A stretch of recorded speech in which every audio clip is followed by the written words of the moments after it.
Classique, la chronique politique du Grand Journal. Bonjour Antonin André. Bonjour Steve. Et merci de nous rejoindre cet après-midi. Vous êtes éditorialiste politique à BFM TV. C'est le supplice chinois pour les ministres et pour les journalistes. Un exercice de médium. Tenter de lire l'avenir en rentrant dans la tête du chef de l'État. On parle évidemment du remaniement. Première question Antonin, pourquoi un remaniement maintenant alors que ce gouvernement a seulement un an d'existence? Bonne question Steve, et vous commencez par le début, vous faites bien. Alors d'abord parce que si on prend un peu de recul, il ne reste qu'un an à Emmanuel Macron pour lancer de grandes réformes. Dans un an, il y a les élections européennes. Dans la foulée, vous avez les JO de Paris. Ouais. Et ensuite, on bascule dans la seconde partie du quinquennat avec un président qui sera en fin de règne puisqu'il ne peut pas se représenter.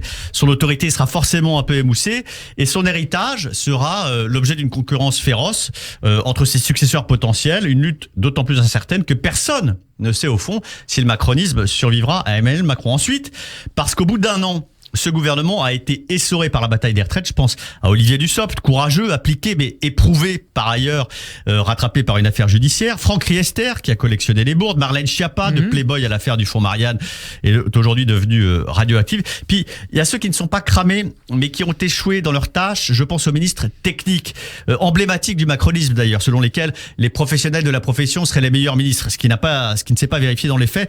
Pap Ndiaye, qui est un grand universitaire, mais transparent, maladroit, inefficace. François Braun, patron respecté du SAMU, mais qui a contribué à aggraver la crise du secteur de la santé. Emmanuel Macron a cru au gouvernement des experts. Il s'est planté parce que faire de la politique, sentir les rapports de force, c'est indispensable pour gouverner le pays. Remaniement incontournable donc Antonin. Alors question médium, voyez-vous Elisabeth Borne rester à Matignon? Ce n'est pas mon tempérament de renoncer. Vous avez certainement entendu cette petite phrase d'Elisabeth Borne sur France 3 dimanche. Elle s'accroche. Elle voit pas d'ailleurs qui pourrait faire mieux qu'elle dans la configuration d'une majorité relative à l'Assemblée. La réforme des retraites est passée, c'est vrai. Paquet budgétaire anti-inflation, réforme de l'assurance chômage, loi de programmation militaire, loi sur la sécurité intérieure. Elisabeth Borne, elle a un bilan et elle le défend. Et elle a le soutien d'ailleurs de la plupart des cadres de la majorité, à commencer par les ministres, qui redoutent évidemment que le désaveu et l'opprobre qui marquent l'échec s'abattent sur eux, mais aussi il y a tous ceux qui sont installés, vous savez, en ce moment dans une forme de confort de leur fonction et qui veulent surtout pas qu'on bouge les choses parce que ils vont être déstabilisés. Ils sont habitués à ce climat. Je pense à Aurore Berger à la présidence du groupe, à Sacha Houlié à la présidence de la commission, et puis la plupart des députés Renaissance qui sont habitués à la méthode Borne. Tout ce petit monde mène une campagne acharnée auprès des journalistes pour envoyer au président un message clair: surtout ne touchez à rien, surtout ne touchez à rien, et surtout pas à Elisabeth Borne. Il faut qu'elle reste. Outre l'opprobre pour les ministres et le confort des députés, est-ce qu'il y aurait un avantage politique à remplacer Elisabeth Borne pour Emmanuel Macron? Est-ce que ce serait un game changer capable de lui apporter une majorité plus large? Alors c'est l'enjeu, c'est ce qui fait trembler d'ailleurs une partie de la majorité, notamment l'aile gauche de Renaissance, mais aussi le Modem et Horizon, les alliés de la majorité. Un Premier ministre de droite, une personnalité capable d'emmener au moins 50 députés LR sur les 62 que compte le groupe pour garantir une majorité à Emmanuel Macron. Vous savez, c'est le plan Sarkozy que l'ancien président avait défendu il y a un an à l'issue des législatives. Un Premier ministre de droite, quelques portefeuilles pour les LR qui courent après un ministère, et ce sera peut-être leur dernière chance. Je pense à Éric Ciotti, à Bruno Retailleau. D'autant que les européennes, dans un an, pourraient envoyer le parti LR au cimetière en cas de déroute. Donc pour eux, il y aurait aussi un intérêt à faire une alliance avec Emmanuel Macron. Et donc c'est un plan qui évidemment est séduisant pour le président. Que répond Emmanuel Macron à Nicolas Sarkozy pour qu'il a du respect et même une forme de considération personnelle? Alors il ne dit rien, il ne cille pas, il reste silencieux. Mais l'Élysée indique que toutes les options sur la table, y compris le plan Sarkozy, c'est vrai que sur le papier, c'est le meilleur plan pour le président. Il le sait, et il n'aurait d'ailleurs aucun problème à assumer un accord qui finalement est en harmonie avec la trajectoire qu'il imprime depuis 2017.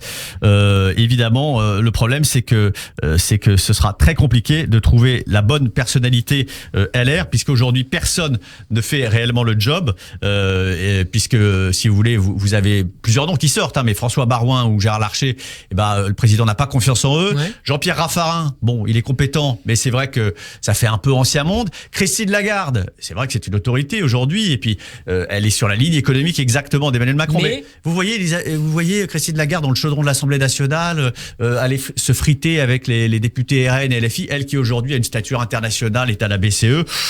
Ça sonne pas très juste. Donc le problème, c'est qu'il n'existe pas ce personnage idoine. Donc Retour à la case départ. Retour à la case départ. Borne va-t-elle rester à Matignon? Alors je vais prendre mon risque, Steve. Vous savez, pour les journalistes politiques, c'est toujours hyper casse-gueule. Moi, c'est une journée médium. Voilà. Alors je vais jouer les médiums. Dans ma boule de cristal, je ne vois pas Elisabeth Borne rester à Matignon. Pourquoi? Pour 2 raisons. Une politique, une personnelle. La raison politique, remanier sans changer de Premier ministre, c'est un pet de bouche sur une toile cirée, comme on dit dans mon pays d'Auvergne. Ce ne sont pas les départs de Schiappa, d'Ndiaye, de Braun ou d'autres secrétaires d'État que personne ne connaît qui vont donner cette impulsion au quinquennat. Donc on ne peut pas donner le sentiment qu'il ne se passe quelque chose si on ne change pas le Premier ministre. Et puis il y a une raison personnelle. La confiance entre Macron et Borne est rompue. Leurs désaccords sont publics sur le 49.3, sur la stratégie face au Rassemblement national. Emmanuel Macron l'a désavoué publiquement.